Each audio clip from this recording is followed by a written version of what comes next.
Hello guys, सागर coaching classes के इस YouTube channel पे आप सभी का बहुत बहुत स्वागत है। रेगुलर लेक्चर से एक लेवल ऊपर आपको कॉन्सेप्चुअल लेक्चर प्रोवाइड करने के लिए, क्वालिटी एजुकेशन देने के लिए हम हमेशा आपके साथ हैं। ठीक है, अगर आप रेगुलर लेक्चर के साथ साथ कॉन्सेप्चुअल लेक्चर भी फॉलो करते हो तो आपको कॉन्सेप्ट अच्छे से समझ में आएगा और उसके साथ साथ आपको एकेडमिक लेवल पे या कंपटीशन एग्जाम के लेवल पे आप जिस किसी लेवल पे हो, आपको अच्छा मार्क्स स्कोर करने से कोई नहीं रोक सकता। और दूसरा बड़ा फायदा ये होगा कि आप कॉन्सेप्ट को लाइफ टाइम के लिए सीखेंगे, याद नहीं करेंगे। इसलिए जो भी मैं पढ़ा रहा हूँ उसको नोट्स बनाइए, उसको अपने साथ रखिए, क्योंकि ये आपका कॉन्सेप्ट बनाएंगे। तो जब कभी भी आप रेगुलर लेक्चर में इन चीज़ों को देखेंगे या समझेंगे तो आपके दिमाग में तुरंत जो उसका कॉन्सेप्ट है वो क्लिक करेगा, जिससे आपको उस टॉपिक को समझने में बहुत आसानी होगी। इसलिए मैं आपसे रिक्वेस्ट कर रहा हूं, वीडियो को पूरा देखिए शुरू से लेकर अंत तक, जिससे आप पूरे कॉन्सेप्ट को समझ पाएं और लाइफ टाइम के लिए सीख पाएं। ये आपका कॉन्सेप्ट बनाएंगे। और मेरे चैनल पे आपको फिजिक्स, केमिस्ट्री और मैथ्स के जितने भी कॉन्सेप्चुअल लेक्चर हैं वो मिलेंगे। ठीक है, तो आज का जो लेक्चर है वो है एटॉमिक मास के बारे में। जैसा कि आपको पता है कि अभी केमिस्ट्री की जो एटम्स बेसिक कॉन्सेप्ट है उस पर चर्चा चल रहा है या उस पर अपन लोग डिस्कशन कर रहे हैं, उसके लेक्चर आपको मिल रहे हैं। तो उसकी जो पहली और दूसरी वीडियो थी वो इलेक्ट्रॉन डिस्ट्रीब्यूशन के बारे में थी। उसके बाद अपन लोगों ने चर्चा किया एटॉमिक नंबर के बारे में, फिर अपन लोगों ने डिस्कस किया एटॉमिक साइज के बारे में। आज का जो लेक्चर है वो है एटॉमिक मास के बारे में। एटॉमिक मास के 2 लेक्चर होंगे। ठीक है, उसके बाद अपन लोग चर्चा करेंगे आइसोफॉर्म्स के बारे में, आइसोबार्स एंड आइसोटोप्स। फिर अपन लोग डिस्कस करेंगे वैलेंसी के बारे में। वैलेंसी के बाद आपको मिलेगा मॉलिक्यूल्स, फिर मॉलिक्यूलर कंपाउंड एंड आयंस। उसके बाद ये जो सीरीज है वो खत्म हो जाएगी। उसके बाद अपन लोग केमिकल रिएक्शंस के बारे में थोड़ा बहुत जानेंगे। केमिकल रिएक्शन में कैसे कौन कौन सी चीज़ें कैसे कैसे बनी हैं, कैसे कैसे अपने को केमिकल रिएक्शन को जानना है और पहचानना है। ठीक है, आज का जो लेक्चर है वो है एटॉमिक मास के बारे में। तो बिना किसी देरी के लेक्चर शुरू करते हैं। तो ये रहा एटॉमिक मास का डेफिनेशन। क्या है इसका डेफिनेशन? एटॉमिक मास का डेफिनेशन है the number of nucleons inside the nucleus of an atom is called atomic mass. है ना भाई? तो एटॉमिक मास क्या होता है? Number of nucleons inside the nucleus of an atom is called atomic mass. अब मैंने इसके पहले जो एटॉमिक नंबर पढ़ाया था उसमें मैं न्यूक्लियॉन्स के बारे में बताया था कि जो न्यूट्रॉन होता है और जो प्रोटॉन होता है उसको कंबाइन करके अपन लोग बोलते हैं न्यूक्लियॉन्स। उसको कंबाइन करके क्या बोलते हैं? न्यूक्लियॉन बोलते हैं। ठीक है, तो जितने भी नंबर ऑफ प्रोटॉन और न्यूट्रॉन होंगे किसी एलिमेंट के एटम में उसको अपन लोग बोलते हैं एटॉमिक मास। एग्जांपल के लिए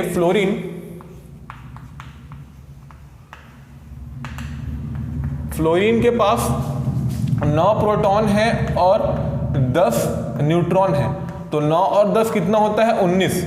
तो फ्लोरीन का जो एटॉमिक मास है वो 19 यूनिट्स है। एटॉमिक मास का यूनिट होता है AMU, atomic mass unit. Atomic mass का जो यूनिट होता है वो उसको बोलते हैं AMU। जैसे कि अपन लोग जब अपना वेट मेजर करते हैं वेइंग बैलेंस में, तो क्या होता है, या वेट मेजर करने का जो होता है उस पर अपन लोग जब अपना वेट मेजर करते हैं तो अपना यूनिट होता है kg। बोलते हैं ना तुम्हारा वेट इतना kg है, इतना वो है।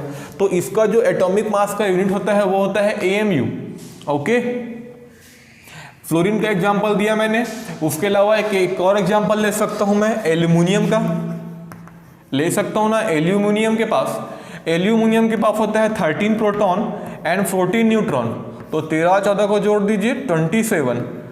तो 27 एटॉमिक मास यूनिट होता है एल्यूमिनियम का एटॉमिक मास। लेकिन डेफिनेशन को पढ़ना या इसको जानना जरूरी नहीं है। जरूरी है इसके पीछे के कॉन्सेप्ट को समझना, इसके पीछे के लॉजिक को समझना कि एटॉमिक मास जो बनाया गया है वो कैसे बनाया गया है। अरे भाई, एक एटम इतना छोटा होता है कि उसको तो मैं देख भी नहीं सकता। समझ रहे हो मैं क्या बोल रहा हूँ? मैं बोल रहा हूँ एटम तो इतना छोटा होता है कि उसको मैं देख भी नहीं सकता। उसका मैंने रेडियस भी बना दिया। चलो रेडियस सर आपने बता दिया, आपने एटॉमिक उसका मास कैसे बता रहे हो? वो तो बहुत छोटा होता है, इतना छोटा होता है कि उसको नेग्लेक्ट भी कर सकते हैं। आपके मन में डाउट आ रहा होगा कि सर वो तो इतना छोटा होता है कि उसको तो मैं नेग्लेक्ट भी कर सकता हूँ। कर सकते हैं क्या? नहीं कर सकते। ऐसा क्यों? देखते हैं। उससे पहले कुछ क्वेश्चन अराइजेस। जो क्वेश्चन स्टूडेंट्स के दिमाग में उठता है इसको मैं डाउट्स बोलता हूँ। डाउट्स पूछते हैं मेरे को कि सर उनके दिमाग में जो डाउट रहता है वो डाउट ये रहता है कि वाई न्यूक्लियॉन्स, कि सर जब एटॉमिक मास को जब डिफाइन किया जा रहा था तो न्यूक्लियॉन्स के बेसिस पे ही क्यों डिफाइन किया गया, इलेक्ट्रॉन्स के बेसिस पे क्यों डिफाइन नहीं किया गया। क्वेश्चन तो क्वेश्चन है भाई, कैसा भी हो सकता है, न्यूक्लियॉन्स के बेसिस पे क्यों डिफाइन किया गया। दूसरा क्वेश्चन उठता है कि how to estimate atomic mass. Sir किसी भी एलिमेंट का अपन लोग, एलिमेंट के जो एटम होता है उसका एटॉमिक मास कैसे एस्टिमेट किया गया। मैंने तो यहाँ बता दिया कि 13 प्रोटॉन और 13 न्यूट्रॉन के बेसिस पे 27 EME होता है, लेकिन इसके अलावा भी एक कॉन्सेप्ट है आइसोबार्स, कार्बन 12 के बेसिस पे एटॉमिक मास को डिफाइन किया गया है। कार्बन 12 जो है कार्बन का आइसोफॉर्म, उसके टर्म पे ही एटॉमिक मास को डिफाइन किया गया है। तो क्वेश्चन उठता है कि आइसोफॉर्म्स क्या हैं, थोड़ा सा चर्चा करूंगा मैं इसके बारे में, ठीक है। उसके बाद is atomic mass of different element are same, क्या atomic mass of different element same होते हैं। थर्ड क्वेश्चन था अपना, is atomic mass of the different element are same, क्या एटॉमिक मास डिफरेंट एलिमेंट के सेम होते हैं। जैसे कि मैंने जब एटॉमिक नंबर पढ़ाया था तो मैंने बताया था कि एटॉमिक जो नंबर होता है वो नंबर ऑफ प्रोटॉन के बेसिस पे डिफाइन किया गया है, मतलब नंबर ऑफ प्रोटॉन के बेस पे एटॉमिक नंबर को डिफाइन किया गया और वो उसकी यूनिक आइडेंटिटी होती है। क्या उसी तरीके से क्या ये भी इसकी यूनिक आइडेंटिटी है कि नहीं, इस पर चर्चा करेंगे। इन 3 क्वेश्चन पे चर्चा करेंगे। इसके अलावा कैसे कैसे एस्टिमेट किया गया इस पे डिस्कस करना बहुत जरूरी है। मैं फिर से बोल रहा हूँ, कॉन्सेप्चुअल लेक्चर में डेफिनेशन को याद करना या रट्टा मारना उतना जरूरी नहीं है जितना कि कॉन्सेप्ट को समझना जरूरी है। अगर ये आप कॉन्सेप्ट को समझ जाओगे ना तो बहुत कुछ आपको सीखने को मिलेगा, और सीख लोगे तो आपका बेस मजबूत होगा, और जब बेस मजबूत होता है ना तो बिल्डिंग भी ऊंची बनती है और करियर भी ऊंचा बनता है, ठीक है। तो चलो चर्चा करते हैं इस पर। चलिए अब हम चर्चा कर रहे हैं एटॉमिक मास के बारे में, ठीक है। एटॉमिक मास के बारे में जब हम लोग चर्चा कर रहे हैं तो अपन लोग 2 चीज़ों को, ये एग्जाम्पल मैं आपको जो बोर्ड पे दिखा रहा हूँ इस पे है, एक है ऑब्जेक्ट बी और दूसरा है ऑब्जेक्ट ए। मेरे को ऑब्जेक्ट बी का वेट पता नहीं है लेकिन ऑब्जेक्ट ए का वेट मेरे को पता है। एग्जाम्पल समझो, एग्जाम्पल में 2 ऑब्जेक्ट हैं, object A and object B, okay. Object A का वेट है 12 kg और ऑब्जेक्ट बी का वेट है x kg, मतलब x अननोन है। मेरे को ऑब्जेक्ट बी का वेट पता नहीं है भैया, मेरे को सिर्फ ऑब्जेक्ट ए का वेट पता है, ठीक है। तो मैं क्या कर सकता हूँ, क्या कर सकता हूँ मैं, ऐसा कोई सिस्टम तो नहीं है मेरे पास कि मैं ऑब्जेक्ट बी को रखूँ और वो बता दे, है ना। एटम के केस में ऐसा कोई चीज़ नहीं होता कि मैं जो डेली लाइफ में अपने आसपास मिले वो कोई स्पेसिफिक चीज़ ही होती है, स्पेसिफिक मैकेनिकल या स्पेसिफिक मशीन होती है जिसके थ्रू किसी भी एलिमेंट का वेट मेजर किया जाता है। आज डेट में वो जो है वो बन चुका है, ठीक है। तो अब मैं ऑब्जेक्ट बी का वेट को पता करने के लिए क्या करूं। तो जब अपन लोग डेली लाइफ में एक एग्जांपल देखते हैं, वो एग्जांपल है कि जब अपन लोग मार्केट जाते हैं तो मार्केट में जो सब्जी भाजी खरीदते हैं तो जो सब्जी बेचने वाला होता है वो वेइंग बैलेंस बोलते हैं उसको, तुला, नेचुरल लैंग्वेज में बोलते हैं उसको तुला, है ना। डेली लाइफ में उसको बोलते हैं तुला। तो उसमें क्या करता है वो, एक तरफ रखता है सब्जी, एक तरफ रखता है क्या, बट। तो जब बट को रखता है ना, तो जैसे वो बट को रखा, सपोज इसको बट मान लीजिए, है ना। 1 किलो का आधा किलो, सपोज आधा किलो टमाटर चाहिए तो आधा किलो का बट इस तरफ रखेगा और इस तरफ क्या रखेगा, आपकी टमाटर। तो जैसे ही बराबर हुआ आपका टमाटर का वेट और जो ये बट है इसका वेट बराबर हुआ तो इक्विलिब्रियम में आता है ना वो, मतलब दोनों चीज़ें क्या हो जाती हैं, बराबर हो जाती हैं। बस सेम तरीके से इसको एस्टिमेट किया गया। बस इसी तरीके से एक एटम के मास को बनाया गया। एक तरफ रखा गया कार्बन 12 का एटम, एक तरफ रखा गया नॉर्मल एलिमेंट का एटम, जिस एलिमेंट के लिए अपने को मास डिफाइन करना है, जिस एलिमेंट का अपने को मास पता करना है। बस कुछ इसी तरीके से ही उसके मास को डिफाइन किया गया। अगर ये आपको थोड़ा बाउंस हो गया, चलिए मैं बताता हूँ बोर्ड पे। इधर देखो, बोर्ड पे देखो। अगर ये आपको समझ नहीं आया तो थोड़ा बोर्ड पे देखो, कॉन्सेप्ट को समझना बहुत जरूरी है।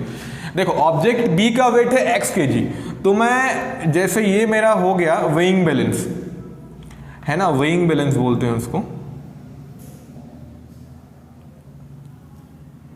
है ना। ये इसका कांटा हो गया, चलो समझने के लिए है, इसका कांटा हो गया, है ना। वेइंग बैलेंस, ये कोई लव मत माना भाई, ये वेइंग बैलेंस है ना। ऐसा कुछ रहता है, नीचे का बना नहीं रहा हूँ मैं, नीचे कुछ सेटअप रहता है इसका, ऐसा कुछ है ना, नीचे कुछ इसका ऐसा सेटअप रहता है, बस समझने के लिए है। देखो एक तरफ मैं रखूँगा ऑब्जेक्ट बी को, एक तरफ रखूंगा ऑब्जेक्ट ए को, तो सीधी सी बात है यार, ऑब्जेक्ट ए ऑब्जेक्ट बी से बहुत बड़ा है, तो इसको मैं रखूंगा भी तो एक तरफा कांटा इधर झुक जाएगा, तो कोई मतलब नहीं है। मैं क्या करता हूं, ऑब्जेक्ट ए को आधा काटता हूं, है ना, आधा काटा और इसमें रख दिया, ये ले भैया ऑब्जेक्ट ए। मगर फिर भी मैंने क्या देखा, फिर भी मैंने देखा कि जो ऑब्जेक्ट बी है वो ऑब्जेक्ट जो उसके आधा है, ऑब्जेक्ट ए का जो आधा है उससे भी हल्का है। अब मैं क्या किया, अब मैं इसका 4 पार्ट किया, अब मैं इसका 4 पार्ट किया, 1 part, 2nd part, 3rd part and 4th part. अब मैं क्या किया, अब मैं सिर्फ एक पार्ट को रखा, ये वाले पार्ट को, मैं ये वाले पार्ट को सिलेक्ट किया, या इस चॉक का यूज करता हूं मैं, ये वाले पार्ट को सिलेक्ट किया और मैंने रख दिया यहां पर, मैंने रख दिया यहां पर। लेकिन फिर भी मैंने देखा कि फिर भी जो इसका वेट है, इसका जो मास है वो इससे बड़ा है। अब मैंने क्या किया, अरे एस्टिमेट तो करना है यार, गणित तो लगाना है, चीज़ें को बराबर तो कर दी हैं। मैंने क्या किया, इसको 12th पार्ट में डिवाइड कर दिया, 12 भाग में। 6 भाग में किया फिर भी नहीं हुआ, सर सीधा 12 क्यों, करते गया हो ही नहीं रहा था यार, सीधा 12 पहुंच गया मैं, है ना। 1 2 3 4 5 6 7 8, अभी भी 8 भागी है। 1 2 3 4 1 2 3 4 5 6 7 8 9 12 10th 11th एंड 12th बन गया। देखो पहला भाग, दूसरा भाग, तीसरा, चौथा, पांचवा, छठवा, सातवां, आठवां, 9th 10th 11th and 12th, yes correct. अब 12 भागों में बांट दिया, 12 भागों में बांट दिया। अब मैं सिर्फ एक भाग को उठाया, एक भाग को उठाया और मैंने देखा अरे ये तो बैलेंस हो गया, ये तो बैलेंस हो गया। जो 12वां भाग था ये ऑब्जेक्ट बी है और ये ऑब्जेक्ट ए का 1/12 है, 1/12 ऑफ ए, 1/12 ऑफ ए जो होता है वो ऑब्जेक्ट बी के बराबर हो गया। मतलब मैं ऑब्जेक्ट बी के वेट को क्या बोल सकता हूं, ऑब्जेक्ट बी का जो वेट है वो 1/12 है, 1/12 of object A. Yes yes yes मैं बोल सकता हूं। अब ऑब्जेक्ट देखिए, हम लोगों ने देखा कि जो मास ऑफ ऑब्जेक्ट ए है, मास ऑफ ऑब्जेक्ट बी है वो 1/12 ऑफ ऑब्जेक्ट ए है। मतलब अगर ऑब्जेक्ट ए का वेट अगर 12 किलो हो, है ना, ऑब्जेक्ट ए का वेट अगर 12 किलो हो तो ए का वेट 12 किलो है तो बी का वेट क्या होगा, 1/12 ऑफ ए का वेट 12 किलो, उसका 1/12 मतलब 1 किलो का। मतलब ए का वेट अगर 12 किलो का है तो ऑब्जेक्ट बी का जो वेट है वो 1 किलो का होगा। ठीक है भाई, ये अपन लोगों ने देखा। मैंने ऑब्जेक्ट ए को 12 भाग में डिवाइड किया, आधा भाग में भी नहीं हो रहा था, 1/4 भी नहीं हो रहा था, लेकिन 1/12 जो है वो इसके बराबर हो गया। किसमें बराबर हुआ, वेइंग बैलेंस में, वेइंग बैलेंस में इसके बराबर हो गया ये, है ना भाई। इसके 1/12 पार्ट के, इस वाले पार्ट के, ये वाला जो पार्ट है जिसको मैं अभी हाईलाइट कर रहा हूँ, ये वाला जो पार्ट है जिसको मैं हाईलाइट कर रहा हूँ, देखिए इसको, ये वाला जो पार्ट है ये इस B के बराबर हो गया, B के मास के बराबर हो गया। तो इसलिए जो ये एग्जाम्पल है इसका मास बन गया। लेकिन केमिस्ट्री में क्या होता है, केमिस्ट्री में जो ऑब्जेक्ट ये ए होता है, केमिस्ट्री में जो ऑब्जेक्ट ए होता है वो होता है कार्बन 12, कार्बन 12। और इस कार्बन 12 के रिस्पेक्ट में ही किसी भी एलिमेंट का मास को डिफाइन किया जाता है, किसी भी एलिमेंट के मास को इस कार्बन 12 के रिस्पेक्ट में ही डिफाइन किया जाता है। अब ये कार्बन 12 क्या होता है, कार्बन 12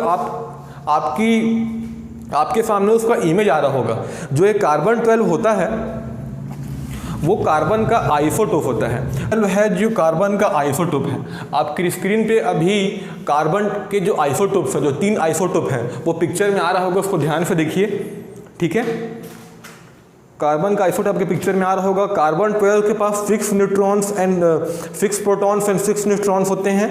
कार्बन 13 के पास 6 न्यूट्रॉन एंड 7 प्रोटॉन्स होते हैं और कार्बन 14 के पास 6 प्रोटॉन एंड 8 न्यूट्रॉन होते हैं। देखिए, जब मैंने एटॉमिक मास पढ़ाया था तो आपको बताया था कि नंबर ऑफ प्रोटॉन कभी वेरी नहीं कर सकता। तो कार्बन की आइसोटोप है या आइसोटोपिक फॉर्म में प्रोटॉन का नंबर हमेशा सेम रहेगा। ध्यान रखना, आइसोटोपिक फॉर्म में प्रोटॉन का नंबर होगा वो हमेशा कांस्टेंट होगा। लेकिन वेरी क्या करेगा, जो न्यूट्रॉन का नंबर है वो हमेशा क्या करेगा, न्यूट्रॉन का नंबर हमेशा वेरी करेगा या वो कांस्टेंट नहीं रहेगा। ध्यान रखना, और यही आइसोटोपिक फॉर्म क्रिएट करता है। तो न्यूट्रॉन का नंबर जो कांस्टेंट नहीं होता यही आइसोटोपिक फॉर्म क्रिएट करता है। अभी आइसोटोप क्या होता है, it is the different form of same element. एक ही एलिमेंट के डिफरेंट फॉर्म नेचर में अगर फ्रीली प्रेजेंट हो, है ना, अगर नेचर में स्वतंत्र रूप से किसी भी एलिमेंट का वेरियस फॉर्म प्रेजेंट हो तो उसको बोलते हैं अपन लोग आइसोटोप। इसके बारे में आने वाले लेक्चर पे चर्चा करेंगे। तो carbon 12 is a isotope which found everywhere in nature. अब आपके दिमाग में डाउट आएगा कि सर एटॉमिक मास को डिफाइन करने के लिए कार्बन 12 को ही क्यों चुना गया, और कार्बन 12 को चुना गया उसके साथ साथ कार्बन 12 को चूज किया गया, उसके साथ साथ उसके 12th भाग को लिया गया। अब मैंने तो बताया कि 12th भाग को ही बी के रिस्पेक्ट में कंपेयर करके बी का वेट निकाला गया या बी का मास निकाला गया। तो कार्बन 12 को इसलिए सिलेक्ट किया गया क्योंकि ये नेचर में सब जगह प्रेजेंट होता है। आपने इमेज में देखा कि कार्बन 12 के पास 6 न्यूट्रॉन 6 प्रोटॉन, कार्बन 13 के पास 6 proton as well as 7 neutron and carbon 14 के पास 6 प्रोटॉन एंड 6, 7, 8 न्यूट्रॉन। आपने इमेज में देखा कि नहीं देखा? तो कार्बन 12 को ही स्टैंडर्ड के रूप में लिया गया। तो कार्बन 12 के रिस्पेक्ट में एलिमेंट का जो मास है वो डिफाइन किया गया। और एक बार फिर से रिपीट कर रहा हूँ मैं, प्रोटॉन का नंबर हमेशा कांस्टेंट होता है, न्यूट्रॉन का नंबर कांस्टेंट नहीं होता, और यही अपना आइसोटोपिक फॉर्म क्रिएट करता है। ये तो था एटॉमिक मास का पार्ट 1। अब इससे रिलेटेड जो कॉन्सेप्ट बचा है ना, एटॉमिक मास यूनिट और न्यूक्लियॉन्स और एटॉमिक मास को कैसे डिफाइन किया गया पड़ेगा। पार्ट 1 आपने पूरा देखा, अब आपको देखना पड़ेगा एटॉमिक मास का पार्ट 2। तो चलिए पार्ट 2 में हम मिलते हैं, ठीक है।